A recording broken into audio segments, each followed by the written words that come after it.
Baik, Bismillahirrahmanirrahim. Assalamualaikum warahmatullahi wabarakatuh. Yang terhormat Ibu Ketua Sidang, Bu Martini SHMH. Yang terhormat Sekretaris Sidang, Ibu Saipiatudin, MSI. Yang terhormat dosen penguji, Bapak Dr. Abdul Haris Fatgahipon, MSI. Dan dosen pembimbing 1, Ibu Dr. Desi Safitri, MSI. Dan dosen pembimbing 2, Bapak Sujarwo, MPD. Sebelumnya terima kasih atas kesempatan yang diberikan kepada saya. Terima kasih juga atas kehadiran Bapak Ibu dosen Prodi Pendidikan IPS pada kegiatan sidang skripsi Prodi Pendidikan IPS.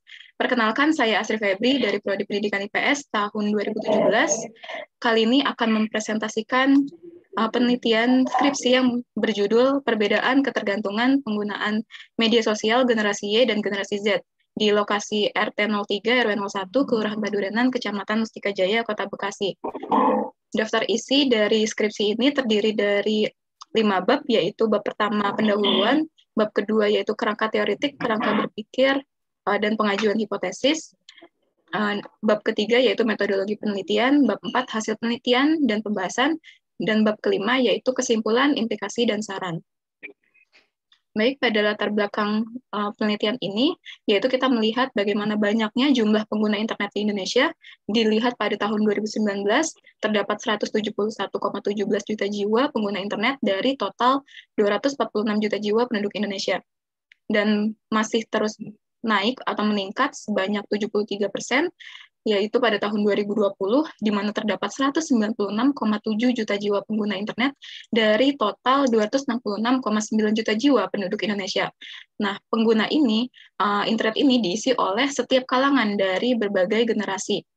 Masih pada pendahuluan, mungkin bagian ini akan saya lanjut saja, dan masuk pada bab 2, yaitu penyusunan kerangka teoritik, kerangka berpikir, dan pengajuan hipotesis, di mana ada deskripsi teori tentang ketergantungan penggunaan media sosial, yang di sini pengertiannya menurut Fandech tahun 2013, yaitu media sosial adalah platform media yang memfokuskan pada eksistensi pengguna yang memfasilitasi mereka dalam beraktivitas maupun berkolaborasi. Selanjutnya ada fenomena ketergantungan penggunaan media sosial yang didukung oleh teori dependensi atau teori ketergantungan dari Schrock, yang mendefinisikan bahwa ketergantungan ini berkaitan dengan upaya pemenuhan kebutuhan atau pencapaian tujuan dengan bergantung pada sumber daya lain. Nah, dalam hal ini media sosial. Selanjutnya ada faktor yang membuat ketergantungan, di mana misalnya seperti nyaman dengan dunia maya, di mana seseorang yang sudah merasa nyaman dengan dunia maya, lama-kelamaan mereka akan berpikir bila teman-teman online mereka dapat membantu mereka kabur dari masalah di dunia nyata yang sesungguhnya. Selanjutnya ada ciri-ciri seseorang ketergantungan media sosial, di sini menurut Goldberg. Yang pertama yaitu meningkatnya intensitas penggunaan internet untuk mencapai kepuasan tertentu. Yang kedua yaitu munculnya rasa cemas dan lebih bersifat obsesif. Yang ketiga yaitu berkurangnya kegiatan sosial secara langsung dan kegiatan hal penting lainnya. Selanjutnya ada 3 penelitian relevan di sini. Yang pertama yaitu ada yang berjudul Tingkat Ketergantungan Penggunaan Media Sosial dan Kecemasan Sosial, yang ditulis oleh Silviana Fardila Soli dari FISIP Undip. Yang kedua yaitu Perilaku Penggunaan Media Sosial pada kalangan remaja yang ditulis oleh Pahlepi Romadoni dari AMIK BSI Purwokerto. Dan yang ketiga yaitu penelitian yang berjudul Hubungan Kecanduan Media Sosial dengan Komunikasi Interpersonal pada Usia Dewasa Awal, yang ditulis oleh Matilda Devina Nirmala Putri dari Psikologi Universitas Sanata Dharma, Yogyakarta. Lanjut pada kerangka berpikir, yaitu tentang intensitas penggunaan media sosial, di mana di sini terbagi menjadi 2 kategori, yaitu tidak ketergantungan dan ketergantungan. Pembagiannya yaitu berdasarkan tinggi dan rendahnya intensitas waktu. Nah, untuk yang rendah yaitu intensitas waktunya kurang dari 3 jam per hari. Ini masuk dalam kategori tidak ketergantungan. Dan adapun perilakunya untuk seseorang yang tidak ketergantungan, yaitu lebih memiliki sikap terbuka, kemudian bisa menghargai pendapat orang lain, bisa menghargai relasi melalui sikap empati, dan bisa menghindari kesalahpahaman maupun kecurigaan. Nah, untuk yang ketergantungan yaitu dengan pemakaian yang tinggi dengan intensitas waktu sekitar 3 sampai 6 jam per hari. Nah, ini sudah masuk dalam kategori ketergantungan media sosial. Perilaku seseorang yang sudah terindikasi ketergantungan media sosial yaitu bisa dilihat seperti mementingkan diri sendiri, kemudian mengabaikan lingkungan sosial dan lebih mementingkan kepentingan pribadi, kemudian berkurangnya sikap sopan santun dan kepekaan. dan juga lebih emosional. Di sini ada pengajuan hipotesis untuk HA-nya, yaitu ada perbedaan ketergantungan penggunaan media sosial generasi Y dan generasi Z. Dan HA0-nya yaitu tidak ada perbedaan ketergantungan penggunaan media sosial generasi Y dan generasi Z. Masuk pada bab 3, metodologi penelitian. Mungkin bagian ini juga akan saya lanjutkan saja. Nah, di sini ada populasi dan sampel, di mana populasi yaitu keseluruhan dari masyarakat yang ada di lokasi RT 3 RW 1 ini. Nah, untuk sampelnya yaitu sebagian dari populasi, di mana ditentukan yaitu masyarakat generasi Y dan generasi Z di RT 3 RW 1 Kelurahan Padurenan, Kecamatan Mustika Jaya, Kota Bekasi. Menurut Suharsi Marikunto, pengambilan sampel dapat dilakukan 100% apabila jumlah populasi kurang dari atau sama dengan 100. Nah, jika lebih bisa diambil 10-15% atau 20-25% atau juga bisa lebih. Nah, pada penelitian kali ini populasinya terdapat sebanyak 479 orang dengan pengambilan sampel 15%, di mana terhitung 15% dari populasi yaitu 71,85. Melihat sampel pada penelitian ini yaitu masyarakat, itu artinya 71 dibulatkan menjadi 72. Dan mengingat sampel pada penelitian ini terdiri dari dua subjek, dua generasi, yaitu generasi Y dan generasi Z, maka 72 ini dibagi menjadi dua, yaitu 36 untuk generasi Y dan 36 untuk generasi Z. Selanjutnya ada instrumen penelitian. Di sini ada variabel penelitiannya, yaitu ketergantungan penggunaan media sosial. Dengan definisi konseptual, ketergantungan penggunaan media sosial ini, yaitu penggunaan yang secara berlebihan pada media sosial tertentu untuk memenuhi suatu tingkatan kepuasan. Selanjutnya ada definisi operasionalnya. Ketergantungan pengguna media sosial ini yaitu dengan indikator menggunakan skala Likert dengan 5 skala. Di sini ada selanjutnya ada instrumen setelah uji validitas. Di sini menggunakan present product moment dengan pengambilan keputusan apabila lebih besar dari R tabel. Artinya memang dari awal memang sengaja mau dibikin terang dan mengetes. Berdasarkan perhitungan menggunakan program SPSS 24, dari 50 pernyataan terdapat 23 pernyataan yang valid yang kemudian dilanjutkan untuk penelitian. Lanjut, di sini ada uji reliabilitas dengan pengambilan keputusan jika nilai alfa lebih dari 0,05 maka dinyatakan reliable. Dan dengan menggunakan tabel klasifikasi mulai dari sangat rendah, rendah, sedang, tinggi, sampai sangat tinggi. Nah, berdasarkan perhitungan menggunakan program SPSS 24 ini, didapatkan nilai alfa Cronbach sebesar 0,713, di mana lebih dari 0,05, sehingga variabel ketergantungan penggunaan media sosial ini tergolong reliable dengan kategori tinggi. Selanjutnya ada teknik analisis data. Yang pertama yaitu uji normalitas dengan menggunakan Kolmogorov-Smirnov. Yang kedua yaitu uji homogenitas dengan menggunakan uji Levin. Dan yang terakhir uji hipotesis dengan menggunakan independent sample t-test. Di sini ada masuk pada bab 4 yaitu tempat penelitian. Tempat dilakukannya penelitian ini yaitu di RT 3 RW 1 Kelurahan Padurenan, Kecamatan Mustika Jaya, Kota Bekasi. Lokasi tersebut memiliki masyarakat yang heterogen mulai dari usia, pekerjaan, agama, dan lain-lainnya. Nah, di sini ada gambaran umum dari responden, terdiri dari dua generasi, yaitu generasi Y dan generasi Z yang berusia 26, generasi Y yang berusia 26 sampai 41 tahun, dan generasi Z berusia 11 sampai 25 tahun. Responden juga terdiri dari laki-laki dan perempuan dengan tingkat pendidikan yang berbeda, dan di sini mayoritas tingkat pendidikannya yaitu SMA sederajat. Nah, untuk pekerjaannya juga mulai dari guru, pelajar, karyawan swasta, ibu rumah tangga, dan yang lainnya, mayoritas berprofesi sebagai ibu rumah tangga. Selanjutnya ada deskripsi variabel. Di sini ada tabel garis kontinum dari generasi Y, di mana dapat dilihat bahwa setiap indikator sudah lebih dari 50%. Dan indikator tertinggi bisa dilihat yaitu penggunaan media sosial dengan persentase 87%. Dan rata-rata skor dari garis kontinum ini, dari indikatornya, yaitu sebesar 84%. Nah, tingkat ketergantungan media sosial pada generasi Y ini tergolong tinggi. Selanjutnya ada deskripsi variabel masih dalam tabel garis kontinum, tapi ini untuk generasi Z. Tidak jauh berbeda dengan generasi yang sebelumnya, yaitu juga sama di setiap indikator sudah lebih dari 50%. Dan indikator tertingginya yaitu perilaku di media sosial dengan persentase 82%. Nah, rata-rata skornya yaitu sebesar 79,6% dengan tingkat ketergantungan media sosial pada generasi Z ini tergolong tinggi.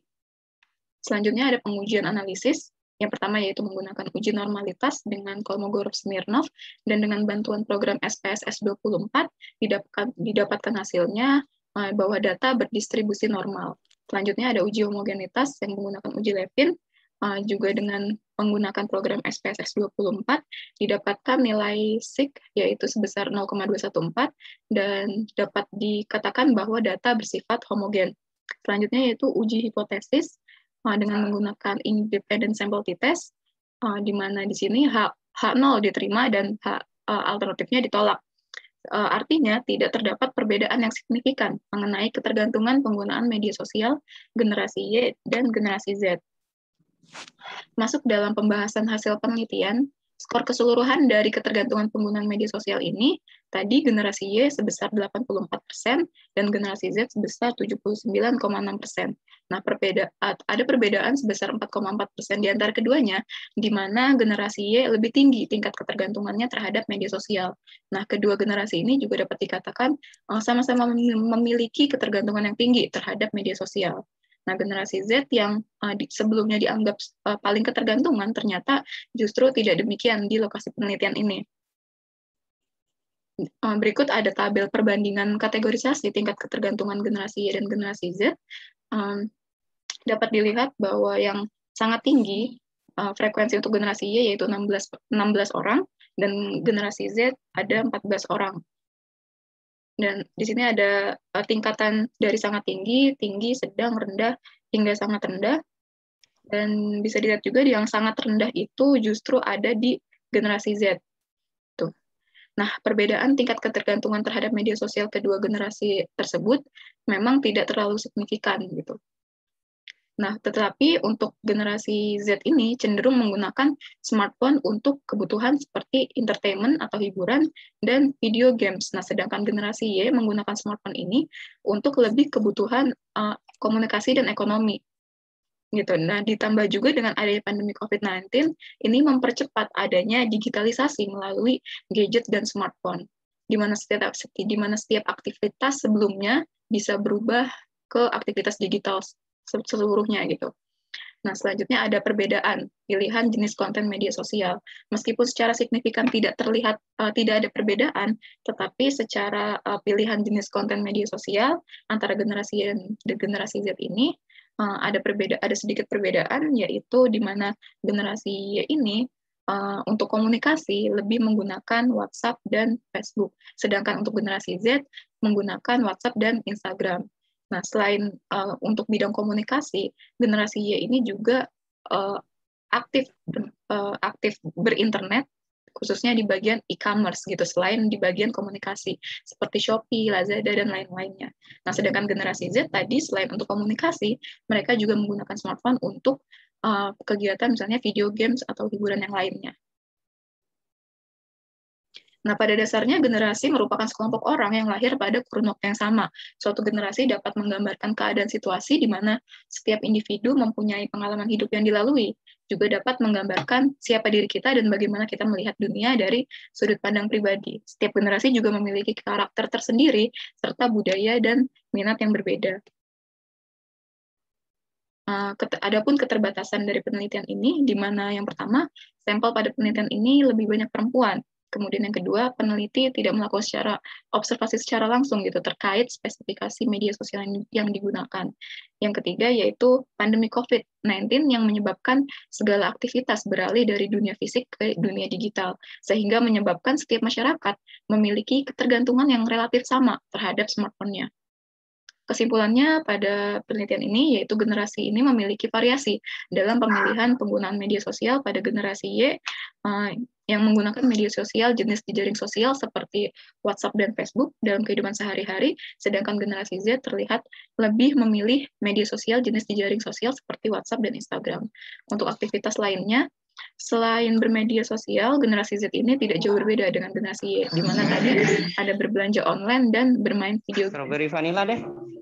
generasi ini dapat lebih aktif untuk berkomunikasi di masyarakat sekarang dibandingkan dengan generasi Z. Nah, secara umum generasi Z ini memperlihatkan juga keadaan di mana tidak ada lagi ruang pemisah antara diri mereka di dunia nyata dan di dunia maya. Untuk implikasinya, media sosial memang sangat mudah membuat seseorang menjadi tanpa batas di dunia maya dan atau sebaliknya menjadi adanya batas di dunia fisik atau di lingkungan masyarakat sesungguhnya. Nah, kemudian sebelum menerima masuknya teknologi, perlu juga adanya kesiapan mental dalam diri masyarakat, sehingga segala kemungkinan dampak buruk yang muncul dapat dicegah lebih awal. Sarannya yaitu bisa memanfaatkan media sosial dengan sebaik mungkin, mulai dari untuk mempererat persaudaraan sampai meminimalisir berita hoax. Dan saran untuk penelitian berikutnya yaitu bisa membuat komparasi dengan variasi generasi dan media sosialnya. Dan untuk pemerintah bisa lagi mengencarkan netiquette atau cyber ethic. Nah, berikut adalah dokumentasi selama penelitian. Baik, terima kasih atas perhatiannya. Kurang lebihnya mohon maaf. Wassalamualaikum warahmatullahi wabarakatuh. Oke.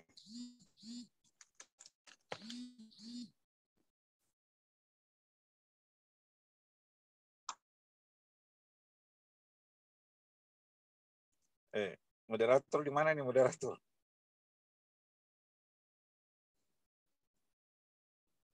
Ya ini Bu Pia ambil alih Bu Pia. Dari ini udah halo, sorry. Aku tuh lagi kontak Ilham, lagi input jadwal. Jadi di 2 tempat ini. Sorry, silakan penguji ahli Pak Aris. Iya.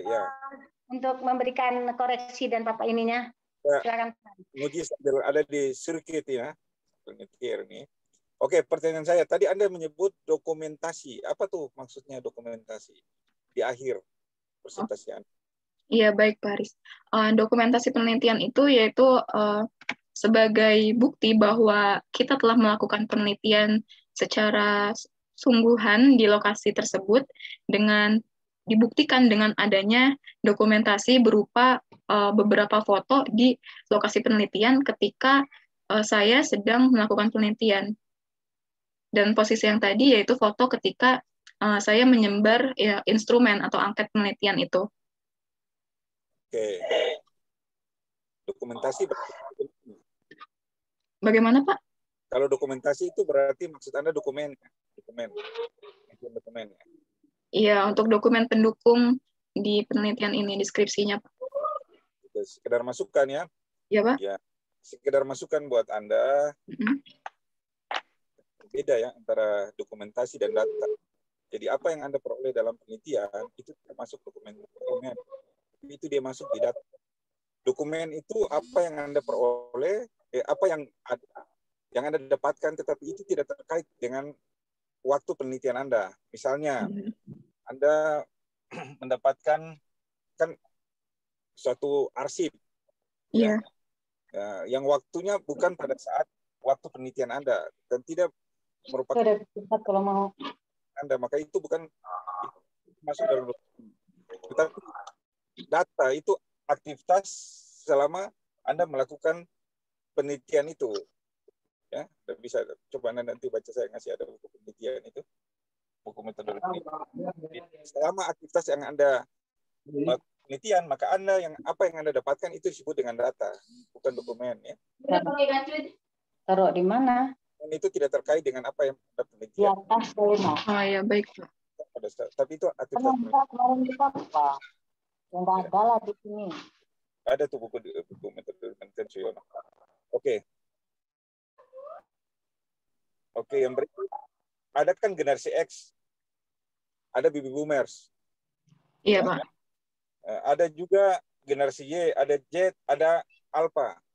Betul. Itu kan hampir sama ya tentang kegiatan, ya, umur yang nggak berbeda jauh ya. Berarti mereka juga hampir sama gitu.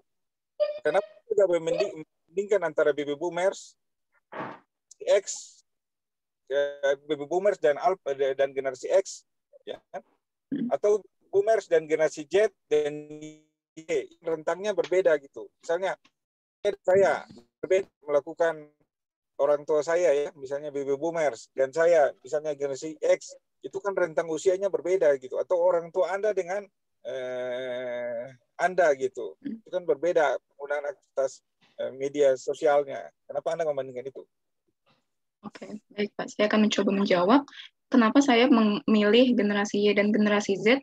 Karena berdasarkan waktu kelahiran itu pada tahun tersebut, yaitu di kedua generasi ini sama-sama lahir ketika teknologi internet dan media sosial ini sedang berkembang. Jadi jadi saya untuk melihat bagaimana sih pemakaian mereka, pemakaian kedua generasi ini terhadap penggunaan internet itu dan media sosialnya. Iya, kan berarti kalau generasi baby boomers atau generasi X itu dia terlambat dalam penggunaan media sosial kan? Udah lihat banyak sekali tuh Bill Gates misalnya, banyak sekali tuh generasi baby boomers, generasi X, bahkan dia sebagai pencetus ya, Iya. inovasi terbaru di media sosial gitu. Baik Pak, itu akan jadi informasi tambahan juga buat saya karena kenapa saya tetap memilih generasi Y dan generasi Z tadi, karena mereka memang lahir dan berkembang gitu ketika media sosial ini sudah tercipta gitu, bukan lagi jadi ibaratnya kedua generasi ini hanya sebagai penikmat dari adanya media sosial maupun internet, hasil dari penciptaan generasi sebelumnya. Oke, kenapa nggak pakai Alpha gitu? Padahal sekarang ya Pak Jarwo, saya, Bu Pia itu ngeluh, anak-anak kita itu udah make handphone kita tuh. Jadi kita kesulitan dalam melayani mahasiswa pembelajaran Zoom karena biasanya saya telepon Bu Nurul yang dijawab anaknya, Bu Pia juga demikian. Gak suka terlambat jawab, tapi saya pikir pasti dipakai anaknya. Apalagi kecuali Pak Jarwo. Pak Jarwo juga gitu, dipakai anaknya atau di. Waduh, nggak khusus. Itu gimana? Itu generasi Alpha kan? Nah, kenapa Anda nggak teliti Alpha yang 2011? Nah, kenapa saya tidak meneliti generasi yang setelahnya generasi Alpha, karena menurut saya generasi tersebut masih terlalu kecil dan masih belum bisa untuk dijadikan sebagai subjek penelitian gitu, karena di sini dalam penentuan subjek penelitiannya juga menggunakan purposive sampling, di mana di situ seseorang sudah memiliki smartphone, misalnya smartphone masing-masing, kemudian udah memiliki pekerjaan atau profesi, seperti misalnya pelajar maupun profesi yang sesungguhnya gitu. Nah, kalau untuk generasi Alpha sendiri, ini cenderung masih menggunakan media sosial itu masih berbarengan dengan milik orang tuanya. Gitu ya. Nah, gitu ya. Oke, definisi konseptual gitu. Coba Anda baca definisi konseptual. Definisi konseptualnya mengenai ketergantungan penggunaan media sosial, yaitu penggunaan secara berlebihan pada media sosial tertentu untuk memenuhi suatu kebutuhan atau tingkat kepuasan dalam bermedia sosial. Oke. Apakah ada ukuran kuantitatif gitu? Misalnya berlebihan itu dalam 24 jam itu digunakan berapa jam dalam sehari? Nah, tadi berdasarkan pengelompokan intensitas waktu, dianggap berlebihan ketika mencapai 3-6 jam per hari atau lebih. Iya. Gitu, Pak. Apalagi setiap hari ya, sampai lupa. Ya. Didukung dengan adanya pandemi COVID juga yang menyuruh kita untuk stay at home, juga menambah segala aktivitas fisik itu berubah semua ke dunia digital seperti ini. Tidak dapat dipungkiri juga bahwa ini jadi pendukung adanya ketergantungan penggunaan media sosial. Ya, saya kalau Bu Pia ini dari bangun tidur sampai tidur kembali, handphone selalu dipegang ya, karena apalagi kita lihat wah ini ada pengumuman dari Kaprodi nih, ya, gitu sampai kita lupa megang pasangan kita ya, karena selalu megang handphone. Oke, nah berikutnya uji validitas. Aku di rumah pegang pisau loh Pak, bukan pegang handphone. apalagi Bu Itin ya, aduh input pegang pisau aku kalau di rumah buat nyembeli ayam, nyembeli ikan. Oke, uji validitas. Ya, coba Anda baca berdasarkan hasil perhitungan uji validitas. Lanjut. 29. Harus ujian gini pakai asisten, Astrid. 29. Tadi uji validitas kan apabila nilai nilai R hitung lebih besar dari R tabel, maka dapat dikatakan instrumen dapat dikatakan valid, gitu Pak. Ya, jadi gini ya. Dari 50 butir pertanyaan yang diuji cobakan, 25 responden mendapat 21 kepada 21 responden terdapat 27 pernyataan yang tidak valid. Ini tinggi ya. Ya, kenapa sedangkan 23 yang valid? Apa menyebabkan begitu tinggi tuh 27 butir pernyataan yang tidak valid?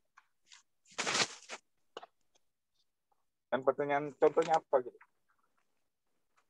Mungkin saja ketika pra instrumen itu masyarakat yang diuji contohnya itu tidak terlalu serius dalam pengisian kuesionernya gitu, itu juga dapat membuat instrumen itu menjadi tidak valid Pak, kalau berdasarkan hasil yang saya baca. Itu mendampingi nggak? Bagaimana Pak? Haris sudah selesai belum? Sorry nih, kehilang sinyal. Waduh, kalau bersaing nih, Anda mendampingi nggak waktu ketika pengisian? Nah, itu ketika pengisian pra-riset itu saya tidak, karena hanya menggunakan Google Form. Jadi karena itu kan generasi Y dan generasi Z, ketika dilakukan pra-penelitian itu saya menyebar bukan di lokasi yang dijadikan penelitian gitu. Jadi pengirimannya online gitu.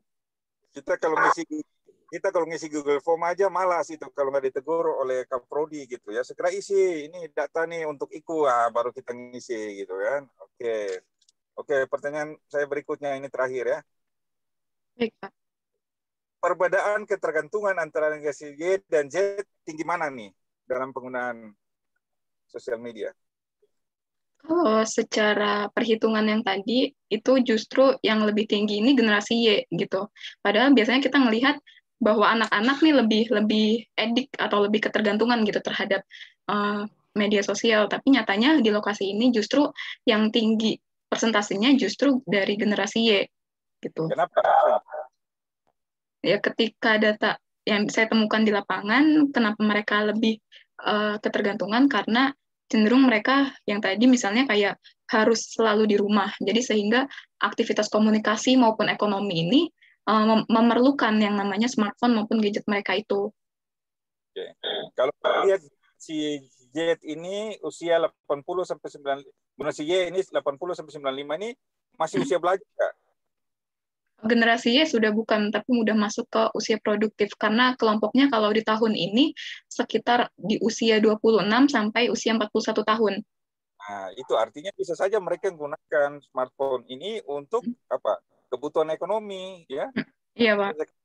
Gitu. Jadi kita nggak sekedar mempresentasikan data, tapi kita mendeskripsikan dia. Kita membuat data-data ini bisa dirasionalkan. Kenapa tinggi? Ya bisa aja dipakai untuk kebutuhan ekonomi tadi, lain menjual produk. Iya. Iya betul Pak. Ya, e-commerce kan banyak ya terlibat, apalagi di Bekasi ya, e-commerce-nya tinggi tuh, jumlah kepada penduduk kan tinggi di Bekasi ya. Iya Pak, betul. Ya, oke. Pertanyaan saya yang terakhir nih, ini karena Bu Desi udah WA saya, segera ini saya mau ngurus profesor saya. Oke. Ini tingkat pendidikan mereka ini kan generasi yang berada pada aktivitas pendidikan online ya. Anak saya di pesantren di Bekasi, belajar di rumah lewat handphone. Tapi kenapa mereka menggunakan untuk apa aja nih kebutuhan media sosial?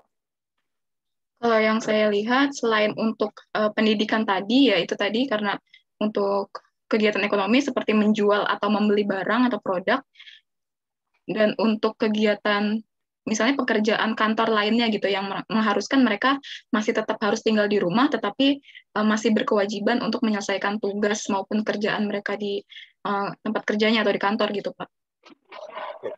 Oke, pertanyaan saya gini, beda nggak? Apa Zoom ini masuk media sosial bukan? Zoom ini lebih ke video conference Pak. Nah, itu berarti konten apa saja yang masuk dalam media sosial? Nah, untuk konten media sosial. Nah, karena itu berarti bahwa kita menggunakan handphone itu 24 jam. Misalnya saya menggunakan handphone itu jam 3 pagi sampai jam 8 malam. Tapi kan konten yang saya buka kan bukan semua media sosial kan? Iya. Itu artinya bahwa waktu tidak berbanding lurus juga bahwa orang menggunakan handphone berarti dia menggunakan media sosial. Iya, belum tentu, Pak. Konten apa saja yang Anda lihat tuh? Baik, konten media sosial yang saya lihat di sini yaitu media sosial yang jenisnya itu komunikasi seperti WhatsApp, Line, Facebook, Instagram gitu. Yang menimbulkan adanya komunikasi antar seseorang ataupun kelompok maupun kelompok dengan kelompok gitu, Pak. Iya, ya. Apa yang tidak termasuk di media sosial? Konten apa di media sosial? Yang tidak termasuk kayak e-commerce atau media pembelajaran seperti Google Classroom itu Anda bilang nggak termasuk media sosial, sedangkan Anda bilang banyak tadi generasi Y menggunakan ini untuk menjual produknya. Itu e-commerce kan? Oh, maksudnya media sosial yang e-commerce itu bukan masuk ke dalam jenis jejaring sosial yang komunikasi itu, Pak. Tapi lebih ke yang kegiatan ekonomi lainnya. Berarti itu nggak termasuk dalam kriteria Anda, media sosial itu? Masuk, Pak. Oke, sudah ya. Cuman yang penutup saya mau tanya satu aja nih. Ini moto kan Anda buat di sini nih. Coba Anda sebutkan ini. Romantisme perkuliahan selesai ketika skripsi. Pak Jarwo gimana artinya tuh, Pak Jarwo? Ya, coba Astri jelaskan, Tri. Coba romantis. Berarti dulu Pak Jarwo nggak ngajar tuh nggak ada romantisme ya, karena belum masuk pada skripsi ya. Ini apanya pembimbingnya nih romantis banget nih. Coba jelasin apa maksudnya. Iya, Pak. Romantisme perkuliahan selesai ketika skripsi ini dimulai. Ini lebih kayak maksudnya dia nggak bisa romantisan sama pacar di kelas lagi, Pak. Gitu. Oke. Terima kasih Bu Desi atas penjelasan. Itu ya, berarti fokus ke skripsi ya. Iya, betul, Pak. Iya. Coba jadi romantisme yang lain ditinggalkan dulu untuk kalau sementara. Udah skripsi itu udah harus punya gacoan apa namanya? Apa? Kalau udah skripsi itu kita udah harus punya pegangan satu calon. Oh iya, kalau Astrid 3 malah. Kalau perlu pancingannya ada di mana-mana gitu. Jaelah pengalaman pribadi nih. Ini parkiran motor jadinya saya nih. Oke, silakan pembimbing satu. Oke, Astri, tadi pertanyaannya udah banyak banget dari Pak Haris ya. Jadi ternyata hasil penelitian kamu menunjukkan bahwa nggak ada perbedaan ya? Iya, Ibu, tidak ada perbedaan. Nah, berarti nggak bisa dong. Terus kalau nggak ada perbedaan, ngapain kamu neliti? Coba jawab. Seperti ini, Bu. Kita untuk melihat namanya penelitian yaitu untuk menguji kebenaran sesungguhnya gitu. Bahwa ketika saya sebelum melakukan penelitian ini melihat bahwa kedua generasi ini memang terlihat ketergantungan gitu terhadap media sosial, dan malah sebelumnya itu saya mengira bahwa generasi Z ini yang akan lebih ketergantungan terhadap media sosial. Tetapi ketika dilakukan penelitian dan dilakukan uji analisisnya menunjukkan bahwa ternyata tidak ada perbedaan dan keduanya sama-sama tinggi ketergantungannya terhadap media sosial. Dan justru penemuan berikutnya yaitu generasi Y yang justru malah lebih tinggi tingkat ketergantungannya dibanding dengan generasi Z. Oh, berarti Pak Jarwo lebih tinggi daripada kamu tingkat ketergantungannya gitu. Iya, kalau untuk di lokasi tapi ini. Dia jarang online, saya lihat kalau malam jarang online dia nggak. Maksudnya nggak. Kalau kamu kan online juga malam gitu kan, sering online. Kalau Pak Jarwo malah jarang saya lihat. Nah terus udah bobo. udah bobo. Instrumennya itu ada beberapa yang dikontinumkan kan. Yang paling tinggi yang mana tuh dari kedua generasi ini? Yang paling tinggi yaitu indikator tadi perilaku di media sosial untuk generasi Y. Bentar, saya coba sambil pastikan. Kalau perilaku di media sosial itu sama nggak sih dengan perilaku sesungguhnya? Kalau menurut kamu? Menurut saya perilaku di media sosial itu seseorang biasanya berbeda dengan perilaku di masyarakat sesungguhnya. Mereka cenderung terkadang ada yang lebih leluasa ketika menggunakan media sosial ataupun sebaliknya justru merasa tidak bisa berkomunikasi di media sosial. Gitu. Oh, jadi kalau maksudnya saran kamu sebaiknya kalau melihat seseorang dari media sosial itu bukan berarti sesungguhnya gitu ya? Menurut kamu gimana? Apakah kamu menganggap bahwa itu yang boleh dipercaya atau itu hanya cuma sekedar informasi aja gitu? Nah, biasanya sebagian orang yang mungkin memang sudah bisa bijak dalam bermedia sosial, menampilkan di media sosialnya itu tentang personal brandingnya itu segala hal yang baik dan bisa dijadikan sebagai patokan ketika kita mengenal seseorang itu di dunia langsung gitu. Oh gitu. Jadi berarti kita itu kan yang kamu temukan ya di lapangan kebanyakan gitu ya. Nah, padahal ada juga sih beberapa orang yang memang menampilkan media sosial itu yang jelek-jelek gitu. Tapi memang terus terang aja sih, kalau secara visual memang kita lebih suka melihat yang bagus-bagus ya kan. Karena kan kalau visual kan memang kalau yang jelek ngapain ya kita lihat-lihat ya kan, memang yang bagus gitu. Jadi kalau bisa foto kita yang kita tampilkan itu yang paling cakep gitu kan, habitatnya yang paling bagus, kalau bisa di beautyin dulu gitu kan, dan seterusnya gitu. Terus kalau keterbatasan penelitian kamu apa nih selama masa pandemi, karena kamu ngambil datanya kan dari Google Form ya, keterbatasannya apa? Kalau keterbatasannya ketika melakukan penelitian langsungnya itu di lokasi tersebut itu saya menggunakan hard angket itu, pakai kertas langsung dan saya dampingi langsung ketika pengisian. Tetapi kalau yang tadi menggunakan Google Form itu ketika pra penelitian sebelumnya itu gitu. Nah, keterbatasannya. Oh gitu. Oh, kamu ngambil datanya langsung? Iya, langsung. Tadi yang di foto-foto ketika penelitian itu gitu. Menggunakan kertas dan saya dampingi ketika pengisian. Gitu. Oh, oke. Kalau dari saya mungkin itu aja, nanti masukan dari Pak Haris kamu tambahkan ya. Mungkin sekarang saya kembalikan kepada ketua yang masuk dalam generasi Y. Silakan Pak Ketua generasi Y. Ketua salah ya. Ketua generasi X. Pembimbing kedua generasi Y. Pak Jarwo sebagai dosen pembimbing 2. Ya, terima kasih Bu Martini selaku ketua.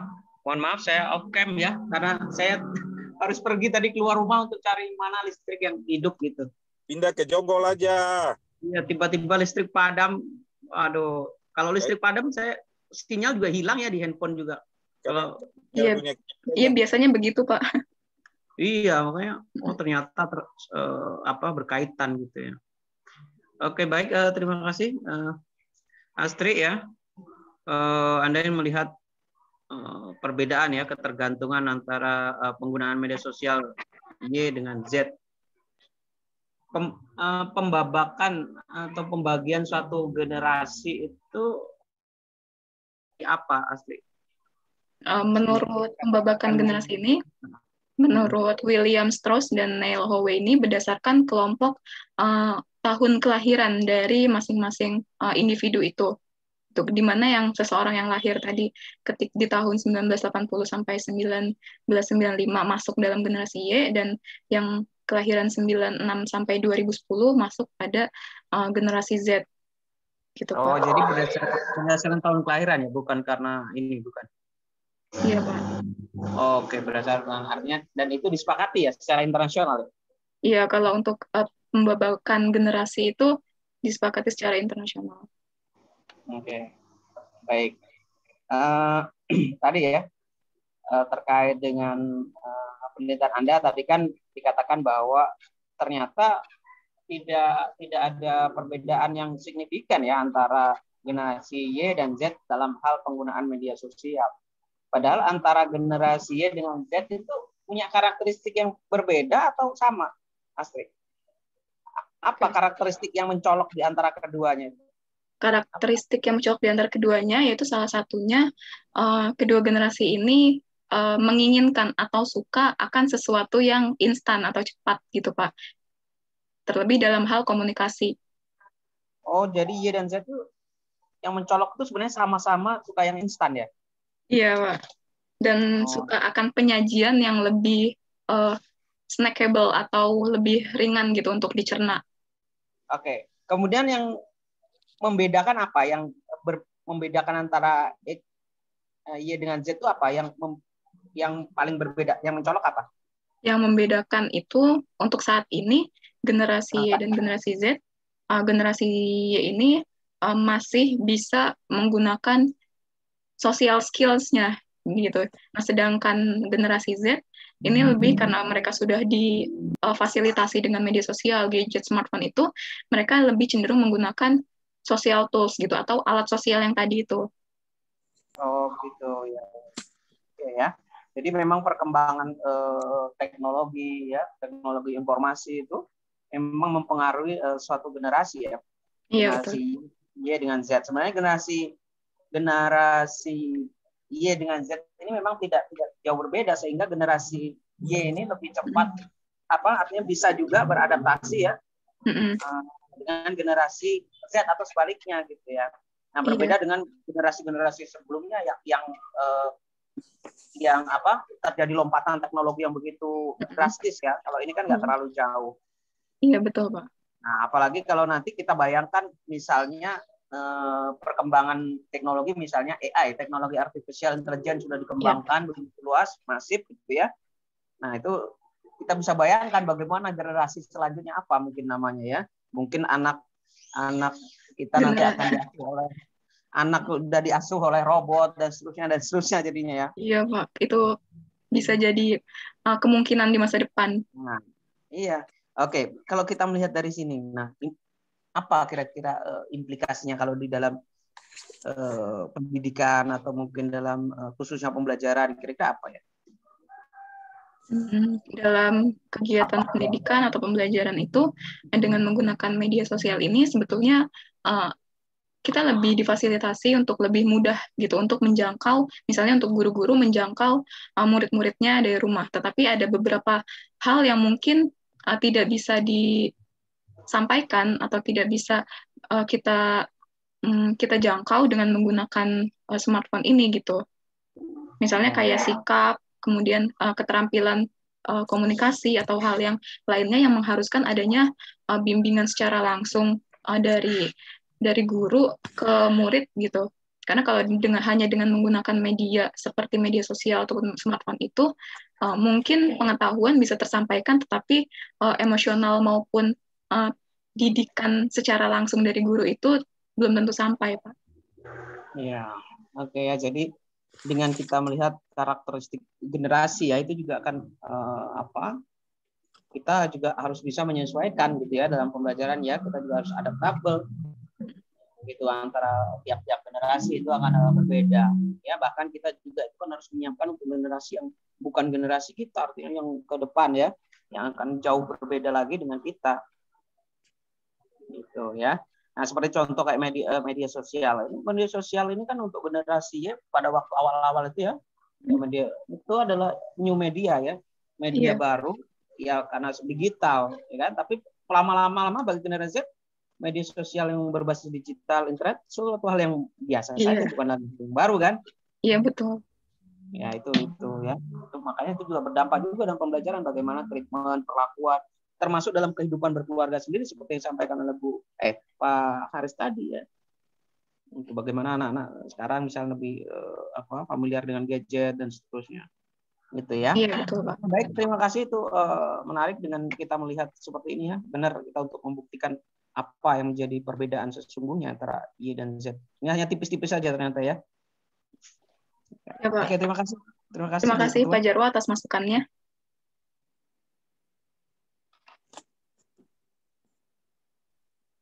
Ya. Oke, berarti saya lagi ya.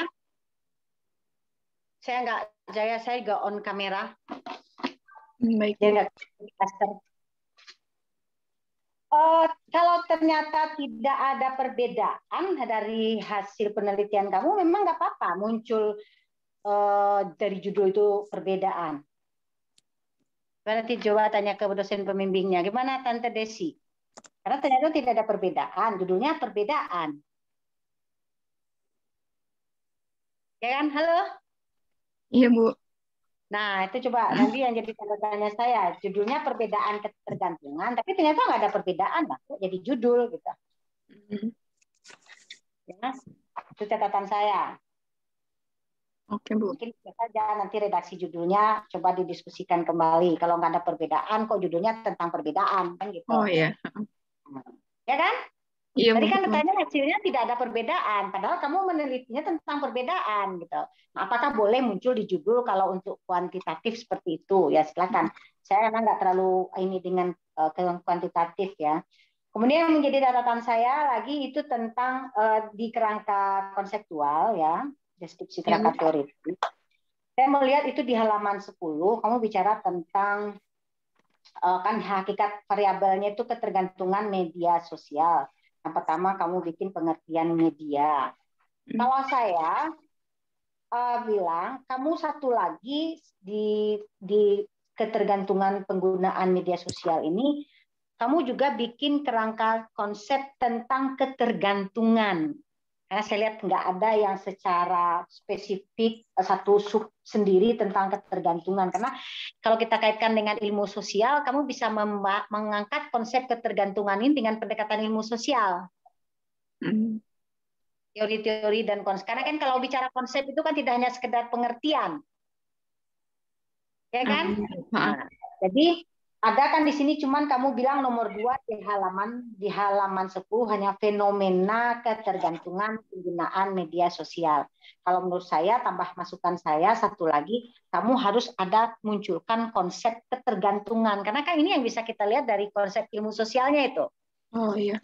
Berarti ketergantungan sendiri itu ya Bu ya, dengan dependensi teori.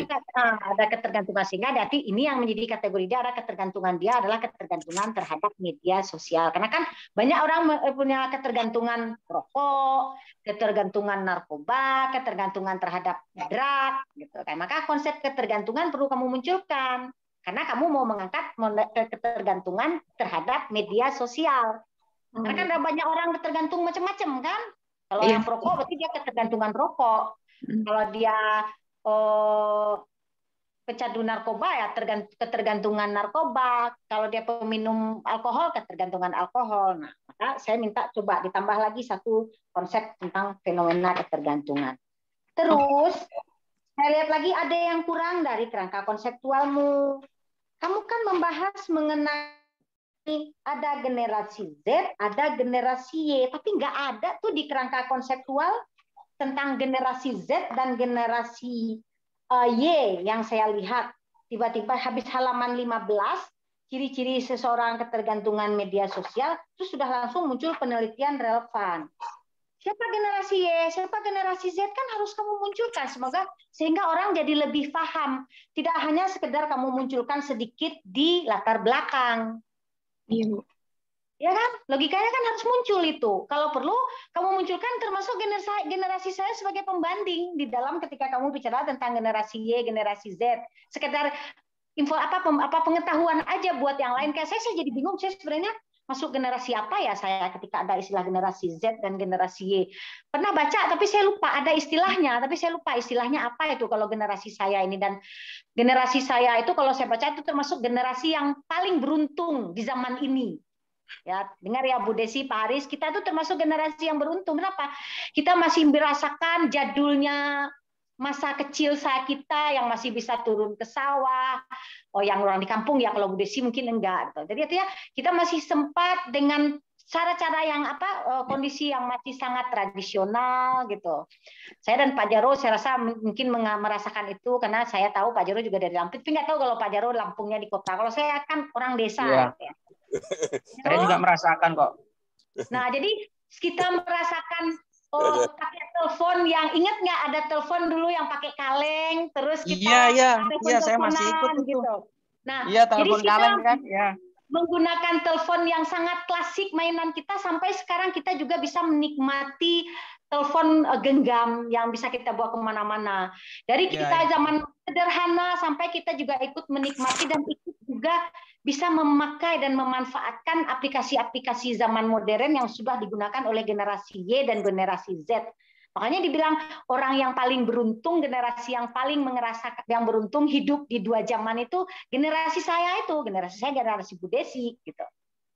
Nah, jadi mungkin ini bisa juga kamu tambahkan di kerangka konseptual sedikit penambah ketika kamu menjelaskan tentang siapa itu generasi Y dan siapa itu generasi Z. Baik, Bu. Itu tambahan dari saya. Karena masih kurang itu kerangka konseptual kamu. Selebihnya kalau untuk metodologi analisa itu saya di luar kompetensi saya untuk membahas itu. Oke, itu catatan. Terus kemudian kamu ini ya konsisten. Kalau in-note itu lengkapin aja. Ada nama pengarang, ada tahun, dan ada halaman. Sebagian pakai halaman, sebagian pakai enggak. Tapi kalau saya selalu, kalau mahasiswa bimbingan saya, kalau kamu mau pakai in-note atau istilah body note itu, penulisannya itu harus lengkap. Nama pengarang, nama depan pengarang, tahun buku diterbitkan, dan halaman yang kamu kutip. Baik, Bu. Nah, kemudian silakan nanti dicek lagi tulisan-tulisan yang salah ya. Itu dari saya. Cukup. Silakan Pak Ketua, Pak Ibu Sekretaris. Nova ya? Saya masih Pia ya, masih Pia ya. Oke, silakan Pia. Baik, terima kasih Bu Ketua atas izinnya. Astri ya. Astri ini pakai metode kuantitatif. Kemudian untuk uji daya bedanya pakai apa? Uji daya beda yang mana, Bu? Oh, yang independent sample t-test. Oke, pakai independent sample t-test. Syarat untuk independent sample t-test itu apa? Syaratnya data harus berdistribusi normal dan harus bersifat homogen. Oke. Di sini apakah datanya Astri berdistribusi normal? Berdasarkan perhitungan SPSS itu statusnya distribution is normal, Bu. Itu kan keterangan ya. Hasilnya, hasil nilai signifikannya berapa? Hasil nilai signifikannya 0,09 nih, Bu. Yang benar bacanya. Karena 0 itu apa namanya berpengaruh ya, 0 di belakang koma berapa jumlahnya itu apa namanya ada nilainya gitu. Berapa? Nah, sebentar. Nah, nggak apa-apa. Sigtutelnya itu 0,009. Itu lebih besar atau lebih kecil dari 0,05? Lebih kecil. Apakah datanya normal kalau seperti itu? Nah, itu yang sempat saya bingungkan ketika hasil keluar juga sih, Bu. Oke, baik. Jadi kalau seandainya memang datanya tidak normal, dan apalagi ini Asri di sini kan beda gitu ya, sampelnya itu beda, ada generasi Y, generasi Z, apa namanya di mana pasti indikator-indikator generasi Y dan Z-nya pun pasti berbeda. Maka kalau datanya tidak normal, janganlah dipaksakan pakai uji independent t-test. Ya, Astri bisa pakai uji Mann-Whitney. Jadi nanti nggak apa-apa di keterangan itu, maksudnya ketika data tidak normal, maka tegaskan saja bahwa data tidak normal, maka uji dilanjutkan dengan uji Mann-Whitney.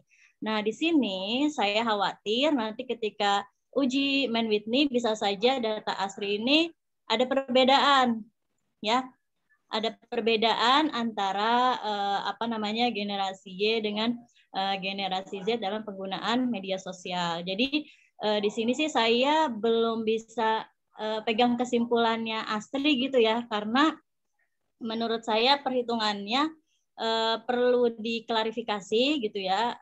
Kalau seandainya memang benar-benar mau pakai independent t-test, maka datanya harus normal, dan untuk menormalkan data juga nggak bisa kita tiba-tiba utak-atik sendiri gitu ya. Ada bisa kita transformasi data ya, atau mungkin kita mengurangi sampel gitu ya. Itu apa namanya salah satunya kalau memang pengen tetap pakai independent t-test. Dan pasti ketika kita mengurangi sampel atau kita melakukan transformasi, nanti hasilnya pun berbeda. Maka kalau saran saya, daripada ngutak-ngatik data sampai normal, lebih baik pakai Mann-Whitney saja gitu ya, karena nggak masalah mau datanya normal nggak normal, kan kita sesuai prosedur dalam pengujian statistik gitu ya Astri.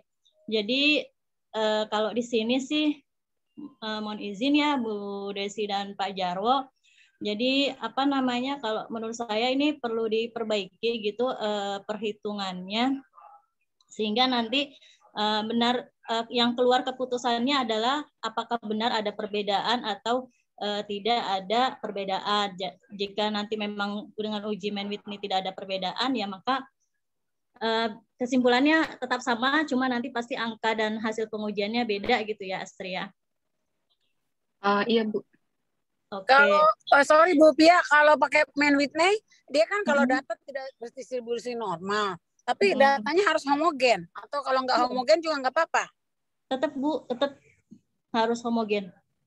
Oh, Kan ini homogen, datanya tapi udah tidak. homogen. Ya, datanya kan udah homogen.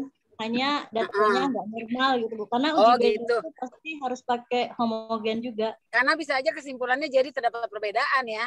Ya, khawatirnya saya seperti itu. Biasanya tadi, kalau uji tadi Bu Pia bilang katanya datanya jangan diotak-atik jadi distribusi normal. Iya, harusnya nggak boleh Bu Pia ya.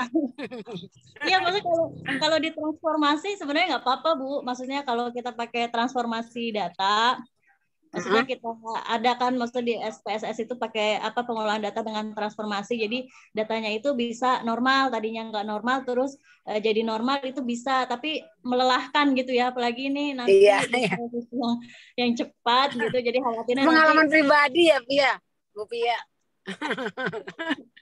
Oh gitu, ya udah deh, oke, melelahkan ya memang. Oke, pakai Mann-Whitney aja Astri, nanti diskusi ya dengan Bu Pia ya. Bu Pia ini statistiknya jago banget ya kan. Iya Bu, siap. Saya masih berdiri sama Bu Desi. Udah bisa dilepas Bu Pia, jago banget dia. Dia harus S2-nya statistik kayaknya ini dia. Hasil statistik IPB, bukan geografi harusnya. Dosen statistiknya aja ini ya belajarnya. Siapa itu? Prof siapa itu? Hah? Prof siapa? Dosen. Oh, yang ngarang buku. Nana Sujana. Iya, belajar statistiknya sama Nana. Tadinya Bu Pia mau belajar sama Jokowi, tapi kan nggak bisa. Jokowi kehutanan. Iya Bu. Saya belajar sama udah. Enggak, Bu, satu lagi Bu. Tadi namanya itu benar yang dikatakan Bu Martini ya. Jadi memang harus tegaskan di sini Astri belum menjelaskan perbedaan antara generasi Y dan generasi Z gitu ya, baik dalam kerangka teori maupun di dalam subjek penelitiannya Astri ya. Kalau kuantitatif di sini kalau seandainya beda sampel itu harus dijelaskan karakteristiknya. Ya, karakteristik dari sampelnya itu, karena kan yang jadi fokusnya adalah perbedaan sampelnya itu gitu ya. Perbedaan sampelnya juga jadi perlu ditegaskan kembali baik dari teori maupun di subjek penelitian. Nah, kemudian di sini kan Astri nyebutin ya sampel penelitiannya itu ada laki-laki dan perempuan dan menjadi keterbatasan penelitian karena banyak perempuan gitu ya. Iya Bu. Ini ngambilnya itu random atau bagaimana? Kok bisa banyak perempuan dibandingkan, kalau proposif kan sebenarnya kita bisa milih ya. Bisa milih aja kan, maksudnya ini nggak masuk kriteria, ini masuk kriteria, tapi pengennya bisa kita seimbangkan. Kenapa memang terjaringnya kok perempuan gitu Astri, lebih banyak perempuan? Iya, karena ketika dilakukan penelitian itu atau di waktu penelitiannya, yang saya temui justru malah lebih banyak ibu-ibu rumah tangga gitu Bu, yang memang dia ketika saya datang yang standby di rumah mereka gitu. Jadinya itu tadi lebih terjaring, lebih banyak yang perempuan gitu. Ya, baik. Terima kasih Bu Ketua. Mungkin itu saja tambahan dari saya. Apa ibu rumah tangga yang di bank sampah tadi, bukan? Jarod. Sudah susah ya? Beda RT. Oke, silakan Astri dicatat ya masukan-masukan dari dosen. Ya, Bu. Kemudian ini kamu kayaknya buru-buru biar pengen daftar sidang ya. Jadi yang penting jadi dulu nih kayaknya nih. Karena kalau menurut saya fatal sekali tuh sampai kamu nggak masukkan kerangka konseptual generasi Z dan generasi Y yang judulnya itu. Generasi Z kan buru-buru maunya. Buru aja pengen cepat-cepat daftar biar generasi bisa X juga. Saya generasi X maunya buru-buru. Makanya. Ya, oke, sediakan ditutup. Kemudian siap-siap berikutnya. Mau Lydia ya. Baik, terima kasih Terima kasih Bapak Ibu atas saran dan masukannya. Akan saya perbaiki sesegera mungkin. Terima kasih. Wassalamualaikum warahmatullahi wabarakatuh. Oke, lanjut. Saya Harus izin segera, kalau nggak kamu nggak bisa wisuda nanti.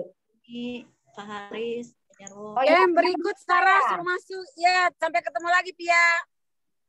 Saya izin live ya Bu.